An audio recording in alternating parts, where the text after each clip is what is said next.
أعوذ بالله من الشيطان الرجيم. بسم الله الرحمن الرحيم. السلام عليكم ورحمة الله وبركاته. الحمد لله رب العالمين. الحمد لله الذي بنعمته تتم الصالحات. الحمد لله الذي أنزل على عبده الكتاب ولم يجعل له عوجا. أشهد أن لا إله إلا الله وأشهد أن محمدا عبده ورسوله لا نبي ورسول بعده. اللهم صل على سيدنا محمد وعلى آله وصحبه وبارك وسلم أجمعين وبعد. Islam itu menjaga segala sesuatu yang melekat kepada manusia, yang paling berharga yang dimiliki oleh manusia, dan itu tidak boleh diembek, tidak boleh dirampas, tidak boleh direbut. Apa itu, Pak? 4 hal yang paling berharga pada diri kita. Pertama adalah darah. Darah ini, Pak, haram, Pak.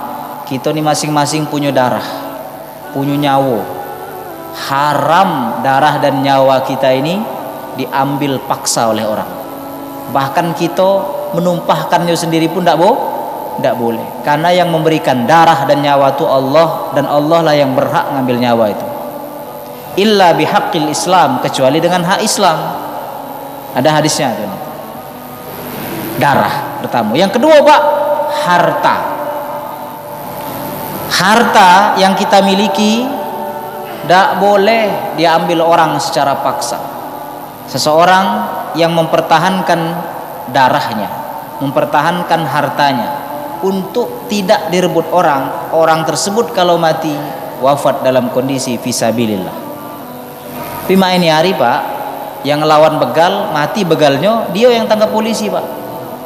Kalau dalam hukum Islam tidak, kita bela diri, Pak. Masa nak kita tunjuk ke? Nah, bela ya, mati kita, Pak. Pencuri masuk ke dalam rumah kita, berkelahi gitu, Pak, bergulat, terbunuh gitu dalam rangka melindungi apa yang kita miliki, hak kita dianggap wafat fisabilillah. Saking Islam itu menjaga hak kepemilikan individu itu. Darah, nyawa, harta. Yang ketiga yang tidak boleh diambil orang itu adalah harga diri kita, Pak. Setiap kita ini harus punya harga diri. Apa? Nilai diri kita, kehormatan kita. Tidak boleh kita tunjukkan sama orang, dan kita pun tidak boleh merendahkan harga diri orang. Ya, kalau kita sudah merendahkan orang, berarti kita tuh sudah ngecap orang itu tuh di bawah kita, Pak. Sedangkan hal tersebut dilarang oleh Allah. Ketika kita menganggap orang itu lebih rendah dari kita, entah karena pendidikannya, entah karena jabatannya, entah karena keturunannya, kan rata-rata seperti itu, Pak. Orang yang zalim sama orang itu biasanya, orang yang meremehkan orang lain itu biasanya dia ngukur orang itu dengan dirinya. Nah, kau tuh tidak pantas. S3, kau tuh tamat SD. Kau tuh anak buahku. Nah, ini, Pak, bahaya, Pak. Ya, saat itu kita sedang mengambil harga diri orang, kita sedang merendahkan derajat orang. Padahal Allah mengatakan yang paling tinggi derajat kita ini, Pak, di hadapan Allah tuh yang paling takut dengan Allah. Kita nih duduk cak ini, nah, Pak, ya.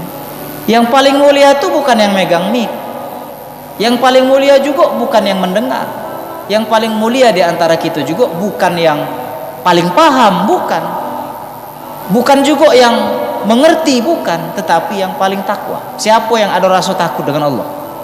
Takwa itu makna paling ringkasnya itu takut. Orang yang takut itu berarti bertakwa dia. Ya, itu yang paling mulia. Nah, saat kita memperlakukan orang itu dengan cara merendahkan harga dirinya, kehormatannya, pendidikannya, jabatannya, lalu kita zalim dengan dia, maka saat itu kita sedang menentang Allah. Itu haram hukumnya, Pak. Ya, nyawa, harta, kehormatan, Ini yang keempat Pak, akal. Akal kita ini Pak, jangan pernah pikiran kita, ya, jangan pernah kita masukkan sesuatu yang negatif, yang buruk, apalagi akhirnya jadi candu. Ini baru tadi Pak, aku ngomong di kampus dengan para mahasiswa. Aku ngomong saya ini mendengar juga ada seorang profesor ngomong, apalah yang bisa mengalahkan orang cerdas dan orang pintar? Yang paling bisa orang pintar Pak, sepintar apapun dia, secerdas apapun dia, sesoleh apapun dia akan jadi orang lolo, dak katik guno, kalau dia lah kecanduan Pak. Kecanduan apa Pak? Sepintar-pintarnya orang, ya, secerdas-cerdasnya orang Pak, sesoleh-solehnya orang, kalau dia lah sudah kecanduan hal-hal yang negatif, jadi lolo Pak. Pecah iwak tempalo dalam gelok uji almarhum. Seperti ayam sakit Pak, kalulah contoh kecanduan slot. Kecanduan slot itu Pak, bapak nak buyan-buyan ke lawang itu Pak, memang buyan dia. Tapi dia tak terima, kenapa? Kanulah kecanduan, candu Pak.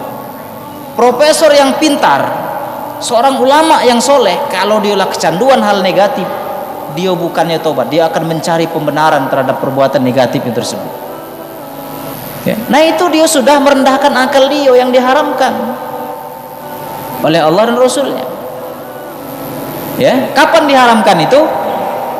Ketika di Padang Arafah.